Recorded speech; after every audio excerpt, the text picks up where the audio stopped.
Good morning. We are here for our season 3 finale, and we've invited all 3 authors of the books we've discussed this season.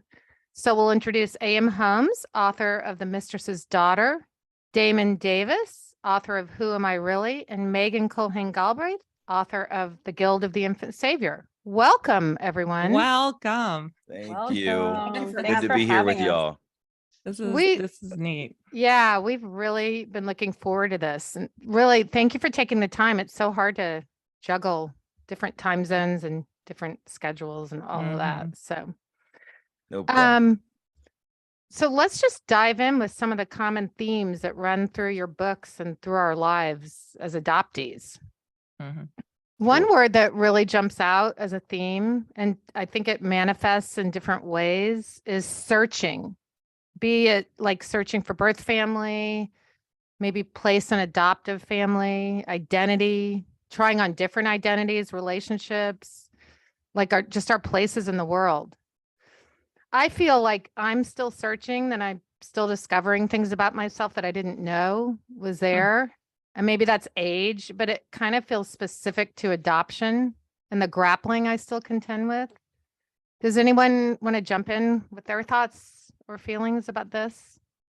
I've always thought of adoption as a diaspora, which is not necessarily a searching, but it's a way of being in the world, right? It's the way of I think the searching for me is constantly trying to think about where is home. And, when all these self-care experts talk about be the home inside yourself. And I was like, what does that even mean? What does that really mean? I mean, I still struggle with, I don't know about both of you, I struggle with the ideas of the wellness industry, self-care. I don't know how to care for myself. I can barely self-soothe, Yeah. Is it a bath? I'm not sure. But I think in people, in the response to people who've read my book, for instance, and when I read other adoptees' books, all I think about is how there's just this deep well of longing. Yeah. It's this unfilled hole. And it's hard to describe. I mean, I think we've all done it. We've all tried to do it through words. But how do you fill a hole that's unfillable? That's Well that's a said. fascinating question. Yeah. I think you're absolutely right. The common theme of searching, is so important. And I think a lot of times what folks end up doing is, on my podcast, Who Am I Really? I have a lot of people tell me the title of your show really resonates with me because that is the search that a lot of people find themselves on, as you've both alluded to. This question of sort of, I think or thought I knew who I was. And now, as I've truly focused in on what adoption means, this transplantation of a child from one family or living situation to a completely different one means there's a disconnect in a lot of elements of identity, of, sometimes self-worth and things like that people end up searching for. And I think you're absolutely right. Through the 3 of our books, you probably did find a lot of themes of searching for connection, searching for sort of understanding oneself and so many other things, right? Yeah, and just off what Damon was just saying, I think that question of, who am I really? And, we live in this moment where everyone is identifying themselves as I am this and I am that. And I thought, what about people who have no idea who they are? I still feel thoroughly left out of pretty much everything, right? And I think everyone's like, oh, I'm claiming my identity as this. And I'm thinking, I'm claiming it's not an identity because I don't know what it is. So, that is a big, for me, constantly, I am just ever aware of that search and that question remains forever open. And I'm not sure, as going back to what was already said too, I'm not sure that it can ever even be answered. I mean, we can construct identities and apply them to ourselves, almost like, hello, my name is stickers. But given the transplantation that you just spoke about, I don't know that there is articulation of an actual organic identity is very hard to come by, because it, in many ways, that very primitive self is not articulated and doesn't find, full growth, because it's so busy scrambling to catch up to outside expectations and other things that people are applying, and just a kind of confusion that we have no language for until we get to be around this age, whatever Right. it is, right? Right. Oh, And to your yeah. point, AM, and to Damon, it's incredible that we've all become writers because our trauma was pre-verbal. And to both your points, like, how do you how do you write about something that you couldn't articulate, right? Or you didn't have words for, or you can never have real words for. I'm writing Oh. something right now, a book of like essays about, like a humorous thing about searching for your identity through bad decisions, which is what I'm calling that. But all throughout, as I reflect on my life, it's just, the only theme throughout is just searching and changing my identity and adapting, to what the circumstances are around me. Chameleons. I have a Yeah. little girl I'm writing about in a middle school book, and it's taking me back to my childhood, and it's like almost I'm sitting there and I'm her thinking, where am I? Why am I with these people who I love, but do they love me? Who am I? I'm just hearing you all, I'm getting emotional. You're touching on all of it, Well, beautifully. I'm curious about for others too, but I'm always still surprised at how precarious it all seems. That at any moment, the rug can come out from under, and whatever I thought I had kind of firmed up for myself is gone. And so that can mean if a close personal relationship goes awry, if something else happens, even if something, in my teaching life, at a university, who obviously plays the role of parent and employer, if it goes awry, all of a sudden I'm back to square one. Yeah. It is so hard. This kind of work, it's work every single day. And sometimes, to your point, I feel like I'm also on this roller coaster. Just you identifying that like an institution is like a parent was just opened something up for me also. Like, oh, wait a sec. Yeah. I mean, there's things like I feel like I can have enormous growth professionally. Maybe things don't bother me now that they did a year ago, but boy, oh boy, that panic is like right under the surface all the time. The abandonment, I think that's what it is. It's like this abandonment panic. It's a lot of control. I feel we're always trying to control. And when you're in control, it's fine. If something's going to go awry, it's not a normal reaction. It's like, I've lost everything over hard something. Not to control anymore. Like it's the hardest thing to put down. I think getting very personal. Like I have a relative very close relative who is struggling with alcoholism. And so going to Al-Anon and the idea of putting aside any control is so difficult, but also like probably one of the most soothing things I can think of. But day after day, I have to be like, no, I surrender. I just surrender. Like it's all going to be good. But I think I'm even drinking from like my friend Kathy gave me these, what are these? The catastrophe. Oh, I've seen that. Oh yeah. Yeah. I love these to drink my giant thing of coffee. Because like, that's where I go constantly. It's like, oh, should I choose the light or should I choose the dark? I'm going to go to the dark. That sounds fun. That's the place I'm comfortable, right? Somebody said something about, I think AM said it, transplanting, or Damon maybe Damon initially said it. said that. It just made me think about, when you move like an indigenous plant into a new situation, and will it thrive? Will it die? It's always a risk. I don't know. That's just what popped into my head. As an analogy, and it requires you. I've tried this very thing, right? Taking a plant from, say the Caribbean and bringing it back to Maryland, and you're thinking, all right, what were the conditions that this thing needed there that I'm going to try to put in place here, and how do I synthetically create it? And it's a lot of work, and this is probably thematic of what adoptees feel, is this synthetic creation of a home that you can be nurtured in and grow and thrive. And if all of the conditions aren't present that might have been present in the family that you came from, that, shares your similar sort of interests and has, sort of a shared background and history and all this other stuff, if it's not present, you're trying to synthetically create the environment for growth. And a lot of times it doesn't work. And it's for that very reason. It's an interesting analogy that you need the nutrients in the soil, you need the same kind of humidity in the air, and the same is true for family. You need to be around the same kinds of folks who mirror you, who have your history, who have shared and similar interests and get you. And if those elements aren't there, then it will be challenging to thrive. Then you have that hole that Megan talked about that Mhm. somehow needs to be filled, often with bad things.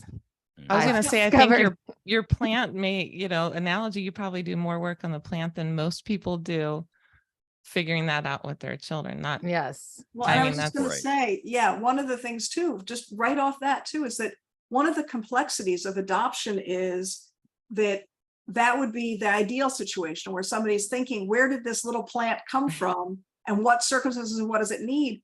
But often one of the dominant themes is the child is adopted to fulfill the needs of the adoptive parent. And those needs are very complex, and the poor little adopted kid has no clue. And so I think that adopted people are often, first and foremost, put in the position of trying to figure out what that family needs and expects. And whatever the adoptee needs is really secondary to what that system seems to need. And then becomes that process of adaptation. But it's not with the best interests of the adopted child, first and foremost, usually. Yeah, this is something I've started to talk about more and more, because I think you guys probably get this too. Folks who are working in adoption are asking adoptees to say, like, come speak to us about what you think. And this is definitely one of the themes that I've started to bring up more and more, is that among the changes that need to happen in the adoption process, one of them needs to be sort of an upfront acknowledgement and sort of therapeutic process of the reason why the adoptive parents need or want to adopt. Because the idea that you can take a child and put them as a Band-Aid over the wound of the adoptive parents, they were not able to conceive, they conceived and the child passed away, or whatever the circumstances were that requires, or if they feel is necessary for them to adopt a child, or if it's just out of the goodness of their heart that they want to have a child, whatever it is, there's an issue there that needs to be dealt with first, because the child you're bringing into the home is not the Band-Aid for that issue. These are two separate coins as well. There's the reason why the child needs to be adopted in the first place. There's a circumstance over here for why that child is available to be adopted. And then there's the reason over here why the adoptive parents feel the need, want to adopt, and they need to address that first. So you can't just conflate the two and say, well, we'll just put a child over here and then everything will be fixed. Folks need to do their work to understand how they need to heal first, and then let's put some love into a child and have it be sort of a process that flows in that way, in my opinion. Yeah. And systemically, the two things that are baked into, maybe three things that are baked into adoption are shame, secrecy, and saviorism, right? The three S's. I just said that. I don't even know where that came from. Well Three done. S's. Now it's a thing, Megan, the three S's. But it's and it starts with shame, right? It starts with shame, secrecy is next, and saviorism is third. And how do you undo? I mean, I'm speaking as a 1960, like it's a baby scoop era adoptee. Yeah, I think we all are baby too. scoop. I think, yeah. So, I hate to say it, but in unraveling my issues of like why I do bad things to myself, why, all the things that have led me here, I think, the epiphany for me was like, you know what?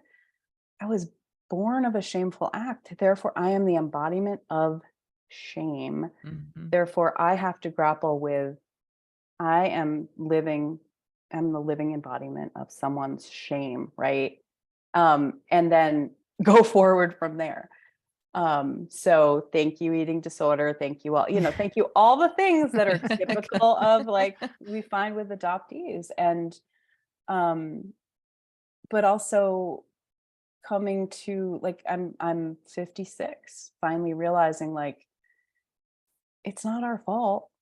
We didn't control these circumstances, right? But how do we forgive ourselves for something that we don't have to forgive ourselves for? I don't This know. is great. I'm glad you raised this because this is something I find really interesting, is that adoptees end up trying to own someone else's decisions, Yeah. right? Yes, we are sort of the product of how we got there based on their decisions, and we're the product of the transplantation that happened, the adoption surrender, as it were. But one of the things I try to challenge people on is not owning other people's stuff, right?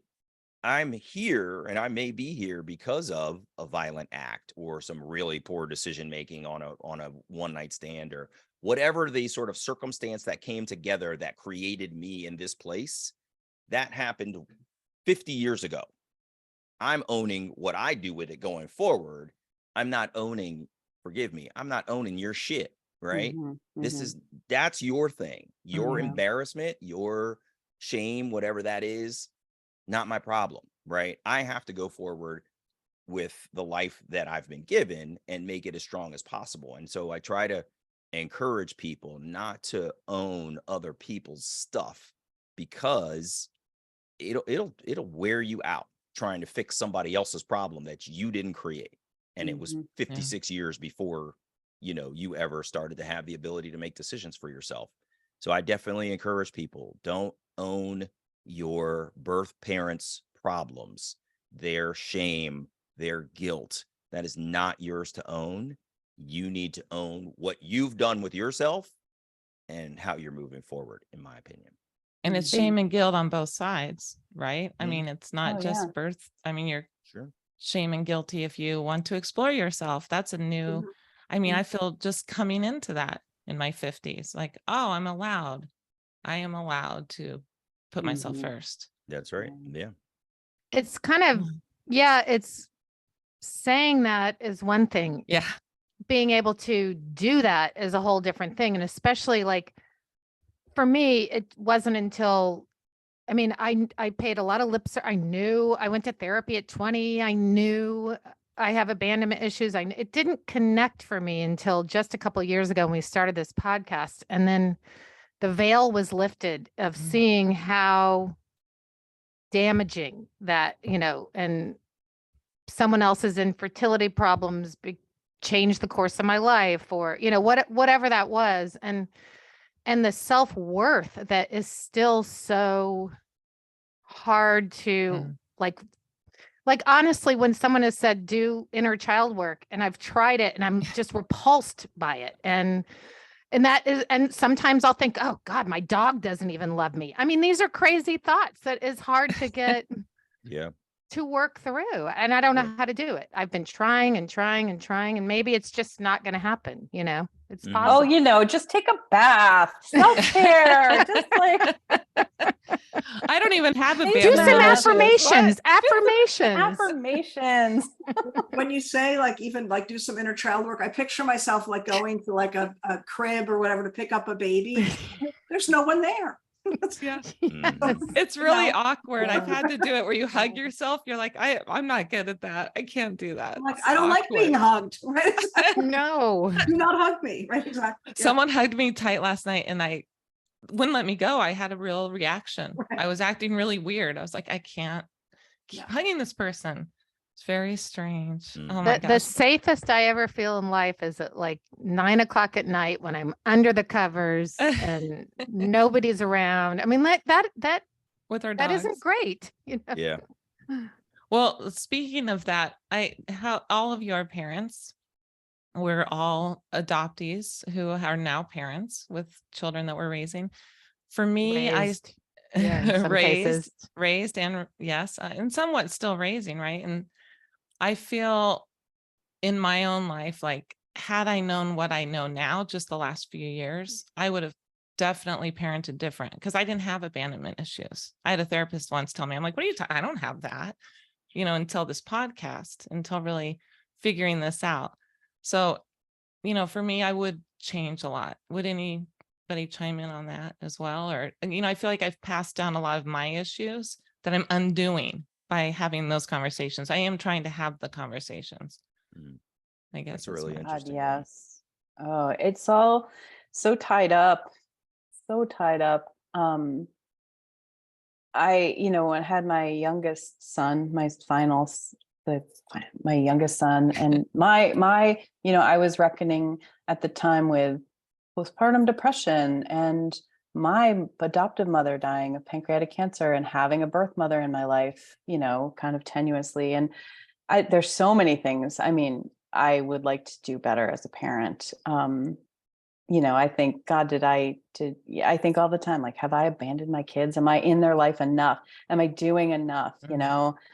And that's just like a recipe for torture. That's like me staying up at night, cycling through all those things. And it's I the don't. 2 a.m. wake up and like, oh. And they're adult kids. They're like, Yes.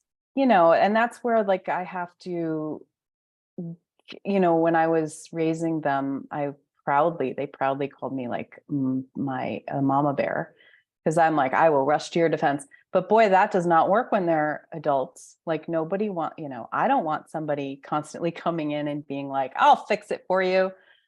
I mean, sometimes I do, but You can come to my No. house. sometimes I really, that's all I want. Is like, can you please come and do this thing? Oh, Yeah. God. I've gotten a lot of back off, it's enough. Yeah, I just, I had to realize like the tactics that I thought were good when they were kids are not now. And I have to look at myself and do the growth to be like, to grow with them. Right. Yeah. I love my little babies though. I know, I will say a couple things. One is that I feel always bad / guilty about the ways in which my adoption and or childhood trauma, I can see sometimes the way that they are, either enacted on or toward my child, or just the way I am because of those things. And it makes me different from other parents. And in that funny way, you don't know that, of course, until you have a kid. And I remember she was a baby. And I remember taking her to like a psychologist to talk about attachment. And it was so hard to like get this infant wrapped up into the psychologist or whatever. And she's like, and then I remember thinking, I could just sit at home with the baby, like spend time with her. And that would pretty much do a better job than whatever this is. But even the insecurity of Yes. thinking, oh, I can do that. Right. So I had to, drag this little infant, really far away to sit in someone's office and have them either analyze or try to explain that to me. And I thought, even that sense of like not trusting yourself, not thinking like, I don't know how to do this. I've never had a relative before. And then also those funny things, which you guys might have too, this is the first biological person I've ever spent time with. And when we fight, it's like, Yeah. and it's horrifying. On the other hand, it's so cool because I've never had that with anybody before. And it might look very intense to people who aren't us, but we both know it's like a thunderstorm and then it's over. There's so a good that comfort you in know that. fighting That's that. amazing. Yeah. Yeah. Yeah. Because the person cares enough to battle back with you. Yeah. Yeah. Right. Mhm. And As then opposed to to just being like, stay. well, buzz That's off. true. And then they just To stay. abandon the challenge. That's And it feels like true. an ultimate abandonment. Yeah. Right. Yeah. Yeah. If you care enough to be passionate enough to fight with me about something, it means you care enough to stay engaged on something with me. It's true. Yeah. Or Yeah. feeling comfortable enough to know Yes. that, okay, this is that person I can fight with because we're Mhm. Right. tethered. And there's a lot of Hmm. not comfort, but there's something to the fact that you can battle with someone. And as you've said, AM, like, know that this was a flash storm, right? It rolled through, it poured down rain, and it went away, and the sun's back out, right? It's really interesting. I did not grow up with that. I don't know. Nobody modeled that for me. It was like, don't No. talk about your feelings. And then when I was trying to raise my sons, my ex was always like, you know what I say, boys, push it down. And I would go wild with like rage. Like, that is not, we're trying to raise, sensitive kids. Like, we have 2 sensitive boys, and you have to let them talk about feelings. I was not allowed to do it. I didn't necessarily know how, but I was like, we're going to have family dinners and we're going to talk about our feelings. And it just, Yeah. it was, I'm that glad was you a battle. said that about the boys' feelings, because this is something that I've been trying to bring out of the guys that are listening to my show, or bring to the women who have guys in their life who are not emoting, Mhm. because this is something that is a frequent theme. Is guys are told from a very young age, hey man, push it down, man up, don't Oh don't God, show that's that. And so bad. it happens in ways that we don't even really calculate. If I'm, I used to play soccer and lacrosse, and if I was in like the locker room and I was like feeling some kind of way about one of the girls, one of the guys in the locker room would probably say something like, man, there's so many girls out there, like don't Mhm. don't chase after just her, and push down my feelings about being attracted to this person, for example. Or if you're feeling super emotional about something, guys are like, hey man, get over it. And so we're frequently taught to not explore our emotions. Conversely, I feel, and you guys can correct me if I'm wrong here, that women are very practiced in their emotions, because my sense is I had a lot of female friends when I was, a younger, much younger guy, when I was in middle school and stuff.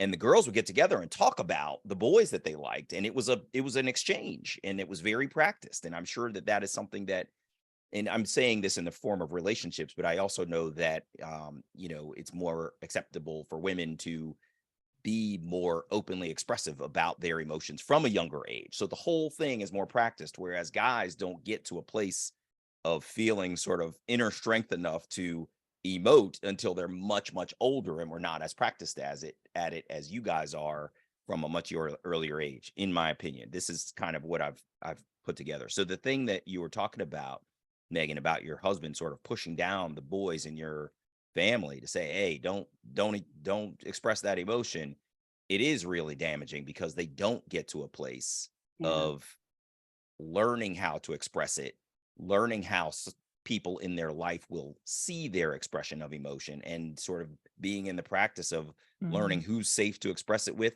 how it's safe to express it, etc. Yeah. I want I- to say one more quick thing just on the whole parenting thing.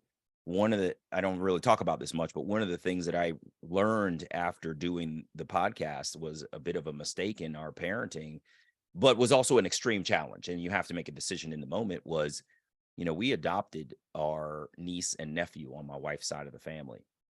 And, they were challenging, just to be blunt. They had lost their parents to, my brother-in-law took his own life.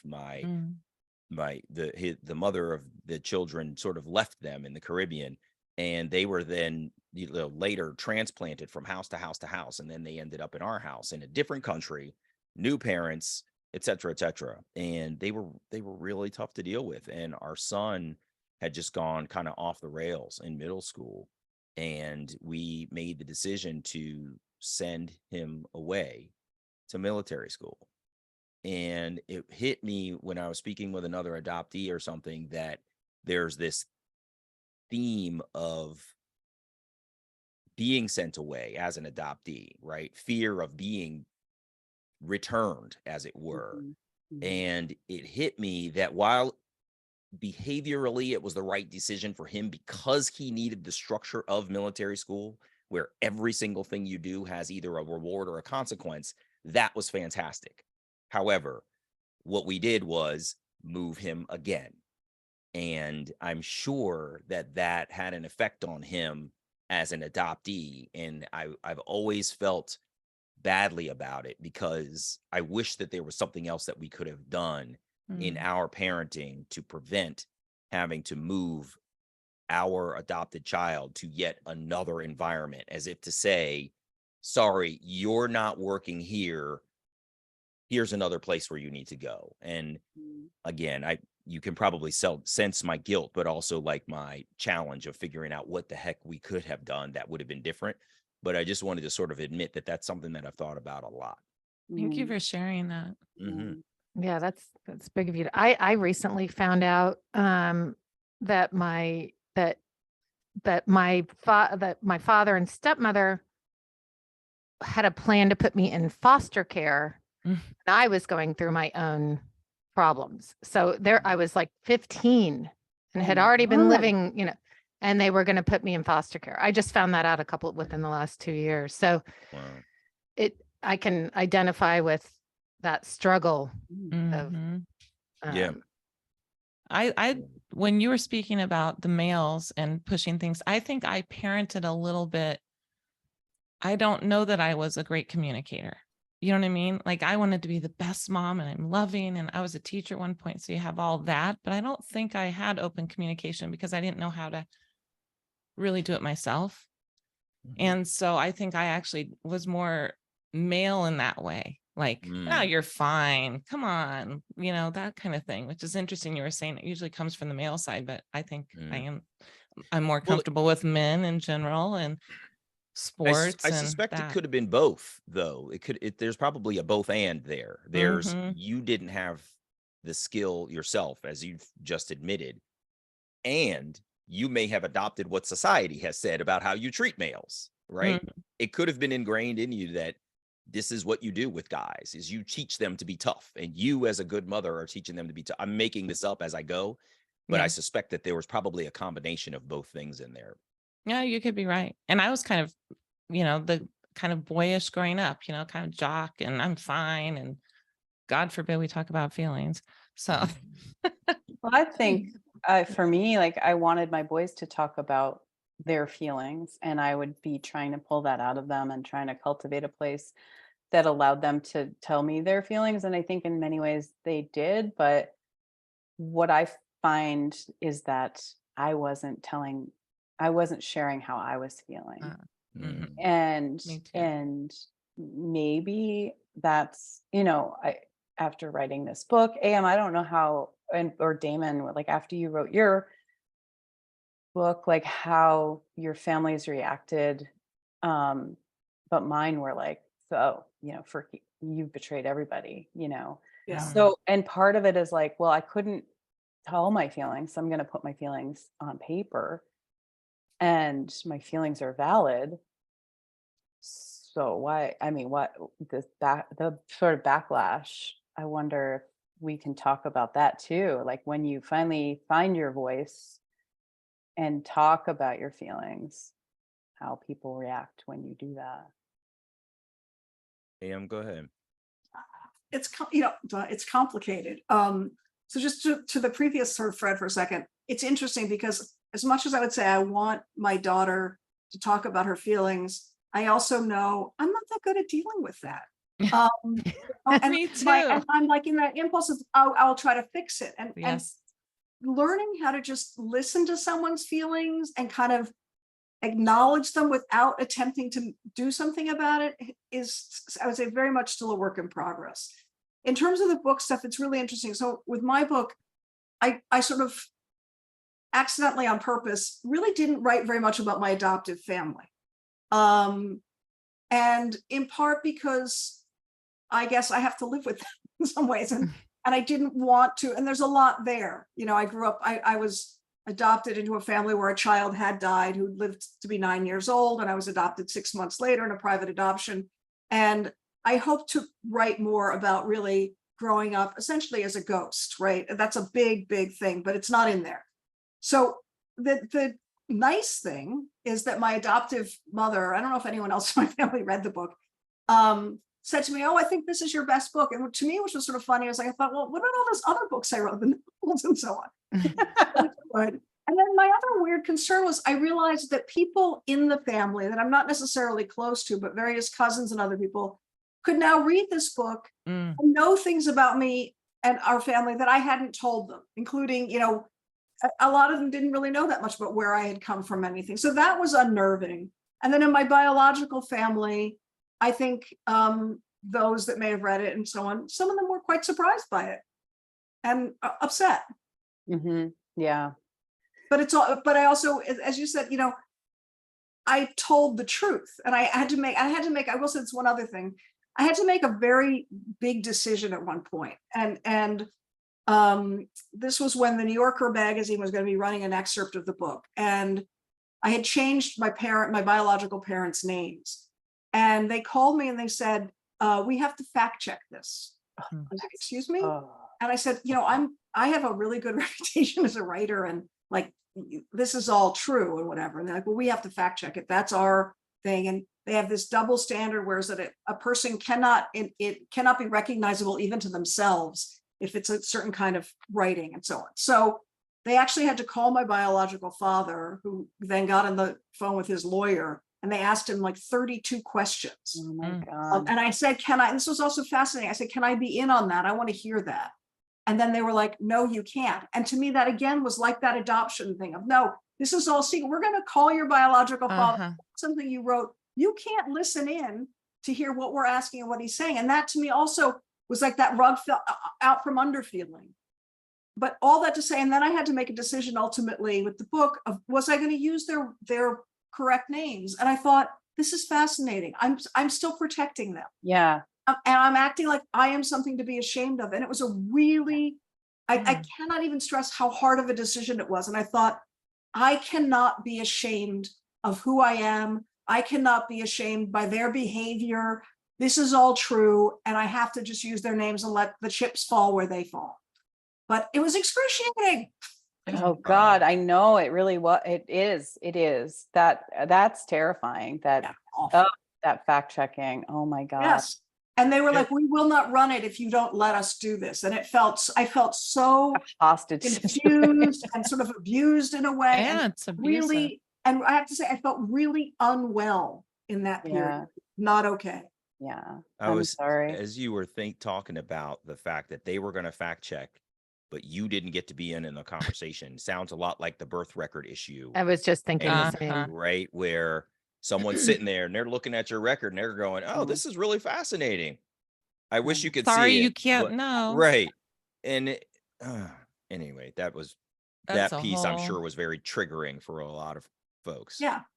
And it's funny because in my effort, even still, like it's the New Yorker, and I love the New Yorker, and it's this incredibly, obviously brilliant magazine. And I'm sure that no one there was thinking, oh, this would be really upsetting for this person to have to go through this process. They're just like, this is what we do. This is our job. Same as the birth record people. Like, this is just what we do. This is what the rules say. But it is interesting. And, I'm sure we all have that throughout different aspects of society, like medical records. Every time I have to go to the doctor and it's like family history, there isn't a box for I'm adopted. Mm-hmm. So There should be a box at least. of course there should be a box. Always. Yeah. But it's like, and I go, why do you not know your medical history? And I'm like, leave me alone. And then I just like flying in the doctor's office.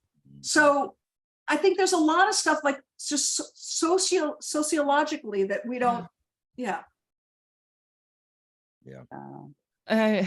It's a huge topic. All of this. It's just listening to you. It's like, why don't they have a box? I'm sorry. Like there's so many things that we get tough. We had a guest on recently who's a late discovery adoptee, and he said something to Sarah and I about, I was just re-listening to it. You two have had to have armor your whole lives that you didn't know you were building. And his came like rushing in at one point. I was thinking, really, we have had that. And it never really struck me until he said it. Yeah. That we have these little things where we're making excuses. I don't know this. The Push down your interesting- feelings. The interesting thing though about the doctor's office and not having that box, it's, society and, it's one issue in which is not divisive in this country is that everybody thinks adoption is a wonderful thing. And yet it's, people still react like, oh, you're adopted, or there's nothing in the doctor's office. If that is the case, it's kind of a dichotomy. It's strange, I think. Mm-hmm. I think The shame, right. Your S yes. Your S word. Yeah, the shame. Shame. I've been thinking about this a lot, and I think there's this paradox of the society glorifying motherhood yet demonizing mothers. Yeah. And it's like, what? Like, so, everything from the policies made about our bodies, from the, all the way back to Eve, man, all the way back to Eve. Yeah. Erasing who Mary Magdalene really was. Oh my is God, ano- you is just another brought up Mary one. Magdalene? Well, you said Eve, so it made me think of how Mary Magdalene was turned Oh, into we haven't a talked about- I have a- prostitute, even though she was not. Yes. But She was yes, not. I went all the way to France researching a book that I probably won't write now for other reasons, but about Mary Magdalene, like following her footsteps because of my interest in women's voices being erased, Mhm. The whole Madonna horror complex, like the silence, like all those things I wanted to explore. Oh, it was fascinating. We walked all the way up to her grotto Oh, in wow. St. Balm.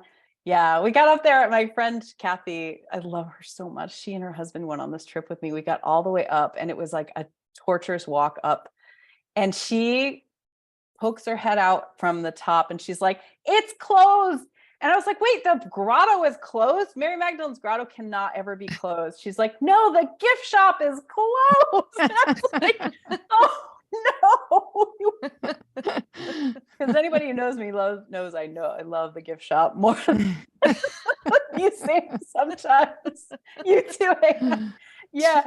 So I was like, how are we going to get our tchotchkes? How are we going to get our stuff to say we've been here? Sorry, that was a little digression. no worry. I was but I was thinking about something about the parent, circling back to parenting, because I was so focused on, and this I think is not just adoptees. I think this is also a generational thing, because being children of the me generation of parenting, where you're on your own, you're latchkey kids or whatever it may Yes. be. I really was so focused on giving my son everything I didn't have, and so I was incessantly talking. And I just remember one day driving him to school, and he's staring off into space. I'm like, "What are you thinking about?" And he said, "Mama, I think most of the time when you ask me what I'm thinking, I'm really just not thinking about anything." It's kind of My son, because I would ask him that all the time. "What are you thinking? What are you feeling?"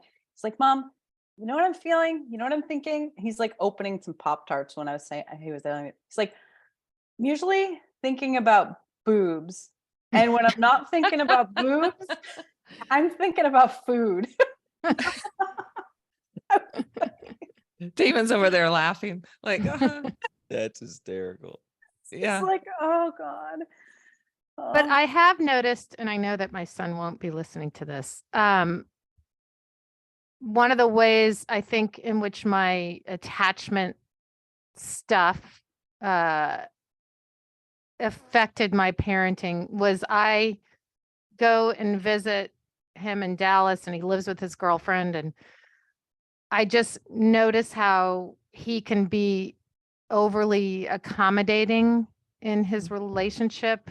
And I think that's a direct result of maybe how he saw me being overly accommodating Mm. as Yeah. a parent. Yeah. I mean, We teach what we know. We put, you know, Yep. every generation makes it a little bit, make it a little bit better. It doesn't all just go away, like I want, my son feels like he's a black sheep, right? And I say to him, "Good. Black sheep like break the narrative. Black sheep speak truths. I feel like a black sheep for doing what I do, or saying, Mhm. writing what I write, and like, good. That's not a bad thing." what AM was saying about other relatives and people, because we think about our immediate who we're going to hurt by speaking out. Sarah and I have this podcast where we discuss things and personal things at the chapter reviews of your wonderful books, right? Which Mhm. bring up things for us personally. And all of a sudden we're like, wow, we're putting all this out there. There is the next level of who's like, wow, I didn't know this, or boy, I had no idea she felt that way. A little cooling off of people towards me. And I'm sure Sarah's had her things too. And No one in my family listens. Not It's- interested in anything I did. Just my mom listens. But it's very, it's something about coming into our own now and being able to say the truth and just sticking to that, like getting up every day and saying, this is a platform for all of us to be talking, which some adoptee somewhere will listen to this, and something one of you said will help them, you know, or Yeah. all of it will help them. But I just feel it's very important to have our voices heard at this point. And it's Very much. difficult. And it is difficult because we are also still, maybe not all of us, I'm speaking for myself, but insecure still. Like I'm like a little kid with the insecurity. I'm fine until something happens. And then Mhm. and then Yeah. I'm 7 and I'm like, oh, no one loves me, you know, Yeah. instantly. Yep. I get it. I get it. Oh, I feel like if Joe Rogan can have a goddamn podcast, talk That's about true. all we want. I don't know about it. Sometimes I say stuff and I'm just like, yeah, I forget, it's out there. Yeah. Um, The it's key out is there. not to go back and listen too much or watch yourself on YouTube ever. I think though, this self-expression that we're all engaged in, the writing of our books, the podcasting that we're doing, the sort of extraction of these stories is so incredibly important, because we're in this moment where people can find information about anything anytime they want, and we're dumping into that bucket our information about our experiences. And now you can find that. I've joked before. My wife is in the music industry, and she's got this great graphic in her office of like the progression of how music has exploded over time. So it started off with just like 1, 2, 3 forms of music, and those branch off into like 8, 10, 12 forms of music. And then there's 37 to 50 forms. And now there's like 150 different forms of music in different genres, and it's global. And I say that to say, I feel like the expression of the adoption experience has experienced a similar expansion of, there were probably 1 or 2 essays, back in the 70s. Mhm. And then there was a lot more, expression of sort of what it means to be on a reunion registry, perhaps. I'm making this up, but, over time, as the information got more and more available for people, there was more and more expression of what the experience was like as an adoptive parent, as an adoptee, as a birth parent. And even Mhm. this moment we're in right now, where birth parents are speaking out more and more Yes. and more, is contributing to how we adoptees are learning what their experience was. And similarly, society writ large, who believes that adoption is awesome and has glorified it and has this savioristic sort of idealism of what adoption is getting some truth poured over them about what people's experiences were. So all of that to say, I think we are lucky to be in a really valuable space where we have either created platforms or have found the ability to express ourselves in a way that others can take it in and say, oh, pieces of that experience resonate with me. And here's how I'm going to go forward based on what I've learned from this person. Because I've spoken to some folks who have said, like, I don't know how to write this down, right? Or I'm not comfortable being on your podcast or another podcast or whatever. And so there are stories that are trapped away because people haven't figured out how they can or want to express them. And the more that we all are doing this, I think we're drawing others out to say, hey, you know what, I think I could do that too. And we're all better for it, for sharing these stories as openly and as honestly as possible. And as each of you has said, owning them, right? We're now adults. We've figured out our self-expression.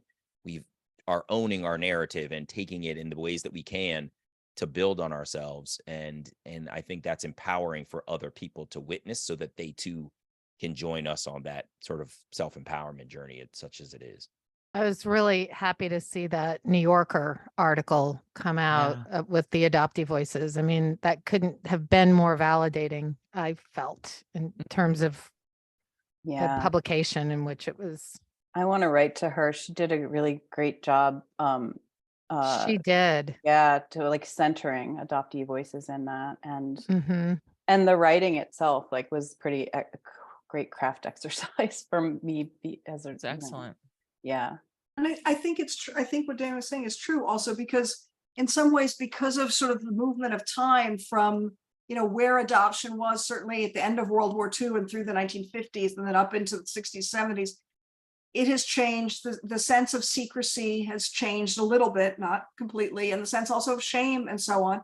And then it's also super important now to think about what is the birth parent's experience, because it's not without its consequences and so on. And the way that sort of people who are like, adoption is the best thing ever. It's like, it's wonderful that it exists as an option and a possibility.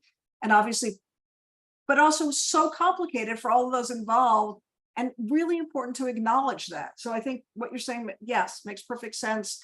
And important for people. I wrote about this in my book, but a very close friend, when I was talking about stuff, said to me, do you think you're the only one who feels this way? Or is that just, or like, do all adopted people feel these things? And I think not only do all adopted people feel these, all of these things also are universal in the search for identity and self and expression. Even when I work with my students who are, somewhere between like 18 and 21, they are going through these kind of crises that are similar to what's always at the core of my being, of who am I? How do I belong? How am I different or the same as the family I grew up in? What do I want? How do I want to sort of begin to express and define and present myself? I mean, that's what we're dealing with pretty much on a daily basis, Yeah. Yeah. Agreed. Yeah. Wow. Well, this has been a great conversation as always. I wish we could do this a lot more than we and we do. don't have to record it. Right? Yeah, right? absolutely. Wish we could all get together. Just have coffee. Yeah. Happy to. Just have a Coffee. coffee. I would love Well- to just have a coffee hour with you guys occasionally. Yeah, would love to would do that. too. Absolutely. Why can't we just do that? We can Right? do that. That Let's would do be it. so fun. Everyone. Yeah. And invite, bring in a Bring couple my more people. catastrophe mug. I love Yeah, that. Would I'll it send you one. Yeah, this was great. This was great. And your books really, Sarah and I, we really delved into them. We read them slowly. We think about them, and they're life-changing for us. So thank so you for much writing them. reading. And Yeah. Thank you for reading them and delving into Yeah. them. It's such a treat to meet these guys. It's really, thank you. Yeah, This honestly. is both of you, all of you. Thank you so much for that space and for reading. And it's so nice to meet you, Am and Damon. God, let's have coffee again. Let's Yes, let's do let's it. Sounds Just good. schedule Just got to that. get our time zones right. just Yeah. got to get our time zones. That's it. Coffee or a drink, end of day is good too. Yeah, Yes. I'm here Yes. for that. Definitely. Adoptee spritzers. Right? Yeah. Aperol. Did you just I'm- add a fourth S? I'm one of those Is that what adoptees that had was? to put drinking, by the way. So It's okay. I don't really drink. I'm the only person who keeps practicing and it doesn't work. But Yeah. all right. Thanks so much. It just always feels so comfortable. It feels Yes, really it does. home. Talking to other adoptees feels home. Good word. Yeah. Good word. Thank you so much. Oh, Thank take you. care. Thanks for Thanks, convening us, y'all. y'all. It was wonderful Thanks. to see you. You Wonderful too. to see you all. Bye-bye. Bye-bye. Bye.